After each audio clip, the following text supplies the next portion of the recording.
ইভিৰ মাৰ্কেটখন যেতিয়া গম পালোঁ যে ভৱিষ্যতৰ বাহন হ'ব ইভি, তেতিয়াৰ পৰা এটা সপোন লৈ চলিছিলোঁ যে ইভি মাৰ্কেটত আমি সোমাম।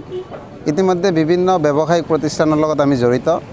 এতিয়া নতুনকৈ যেহেতু বৰপেটাত এটা গেপ আছিল, এক্সাইড এটা ৰিপুটেড ব্ৰেণ্ড, এই ব্ৰেণ্ডৰ বৰপেটাত কোনো ধৰণৰ শ্ব'ৰুম নাছিল এতিয়ালৈকে।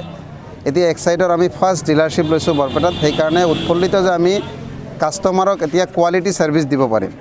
যি কোৱালিটি ইভি আমি সেইখিনি প্ৰভাইড কৰিব পাৰিম।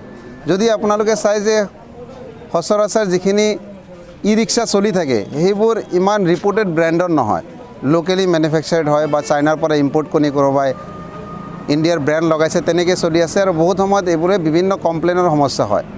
মানে ইভি চালকে, ই ৰিক্সা চালকে যিমানখিনি উপাৰ্জন কৰিব লাগে সেই উপাৰ্জনৰ পৰা আকৌ সেইটো মেৰামতি কৰিবলৈ বিভিন্ন পইচা ভৰিব লগা হয়।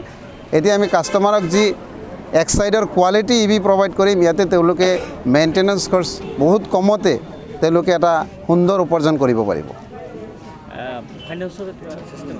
হয়, নিশ্চয়কৈ আমাৰ ইয়াতে যদি কোনোবাই কেছত ল'ব খোজে কেছতো ল'ব পাৰিব, ফাইনেন্সৰো ব্যৱস্থা আছে। ইতিমধ্যে বিভিন্ন কোম্পানীৰ লগত আমাৰ টাই আপ হৈছে।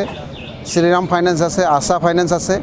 এইসমূহ ফাইনেন্স কোম্পানীয়ে যদি কোনোবা কাষ্টমাৰে ফাইনেন্সত ল'ব, EMIত ল'ব খোজে, তেনেহ'লে এই কোম্পানীসমূহে তেওঁলোকক ফাইনেন্স কৰাব।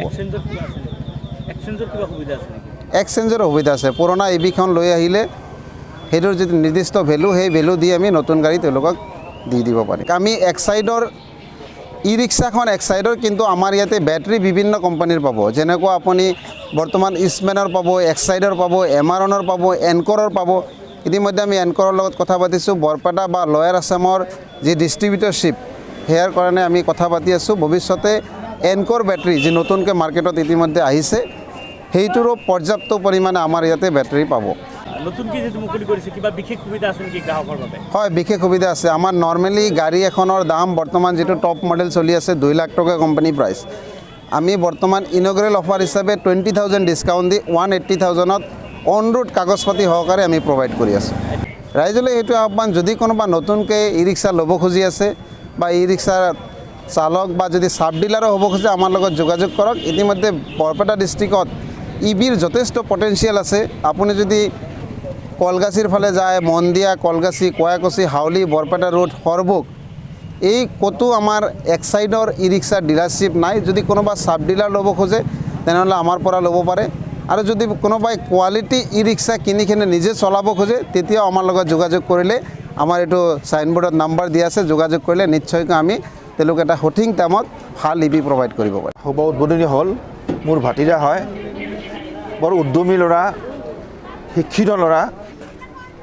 এনেকুৱা বিজনেছত উদ্যমী ল'ৰা দৰকাৰ, শিক্ষিত ল'ৰা দৰকাৰ। গতিকে মই এই চেগতে আজিৰ এই ট্ৰেডাৰ্ছৰ পৰা যিবিলাক ই ৰিক্সা বা বেটাৰী আজি উদ্বোধন কৰা হ'ল, মই সকলোকে আহ্বান জনাওঁ যাতে এই দোকানৰ পৰা ই ৰিক্সা আৰু বেটাৰী ক্ৰয় কৰে। মোৰ অতি মৰমেৰে আৰু লগৰ এজন বন্ধু আনোৱাৰ হুছেইন, তেখেতে আজি ই ৰিক্সা এখন প্ৰতিষ্ঠান নিজাববীয়াকৈ আৰম্ভ কৰিলে আৰু তাৰ বাবে ইয়াতে আহি নথৈ আনন্দিত হৈছোঁ। আৰু মই তেখেতৰ এই ব্যৱসায় যাতে বহুত আগুৱাই যাব পাৰে তাৰ কাৰণে মই কামনা কৰিছোঁ। আৰু মই এটা হাদিছ কোট কৰোঁ। মহম্মদ সাল্লাল্লাহু আলাইহি সাল্লামে কৈছে যে এজন ন্যায়পৰায়ণতা গুণ থকা ব্যৱসায়ী, যাৰ মাজত সত্যতা আছে আৰু সত্যবাদী মানুহ, তেখেতে সেই নেক মানুহ, ভাল মানুহ, শ্বহীদ আৰু নবী ৰাছুলৰ লগত জান্নাতত প্ৰৱেশ কৰিব পাৰিব। সুবহানাল্লাহ। এনেকুৱা এটা প্ৰতিষ্ঠান পাই বহুত নথৈ আনন্দিত হৈছোঁ। আৰু তেখেতে যাতে ভৱিষ্যতে আৰু আগুৱাই যাব পাৰে তাৰ বাবে মই কামনা কৰি মোৰখিনি মই শেষ কৰিছোঁ। মই এইখিনি কওঁ, য'ত আপোনালোকে সততা পাব, য'ত এজন সত্যবাদী মানুহ পাব, যাৰ মাজত ন্যায়পৰায়ণতা আছে, যাৰ মাজত বিশেষ গুণ আছে, যিবিলাক গুণ মানুহে ভাল পায়, এই তাতে আহি আপোনালোকে এই বস্তুখিনি ক্ৰয় কৰিব। তাৰ কাৰণে মই সকলোকে আহ্বান কৰিছোঁ। মোৰ মৰমৰ আনোৱাৰ, আগতে নবোদয়তে পঢ়াৰ ষ্টুডেণ্ট মোৰ। এই ল'ৰাজন যথেষ্ট উদ্যমী আৰু তেওঁ মোক ফোন কৰিলে।